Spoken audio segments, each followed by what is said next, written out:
पहा मोदी साहेब, पहा मोदी साहेब, अशी कंडिशन झाली आहे शेतकऱ्याच्या सोयाबीनची. तुम्हाला बरोबर दर महिन्याला सोयाबीन येते, बरोबर आठवणीने तुम्ही मन की बात करता, पण शेतकऱ्याच्या मन की बात कोण ऐकन? सांगा मोदी साहेब. बघून घ्या कसं होऊन गेलं सोयाबीन, बघून घ्या.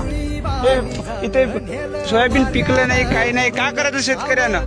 तुम्ही ह्या शेतकऱ्याला नाही कर्जमाफी देत, नाही काही देत. असं का कसं करायचं शेतकऱ्यानं? त्याचे लावलेला धड पैसा निघत नाही. तुम्ही नुसती मन की बात करता. मन की बात नाही करायची, शेतकऱ्याच्या मन की बात करायची सजन तुम्हाला तर. तर शेतकऱ्याला 6,000 रुपये देते, 6,000 रुपये का होते? आता द्या ना 6,000. होईन का 6,000 रुपये? त्या कास्तकाराचं हे लावला गुढी निघन का? लावलेले पैसे तरी निघन काय सोयाबीनचे पैसे? का तुम्ही मोदी साहेब कधीतरी विचार करा.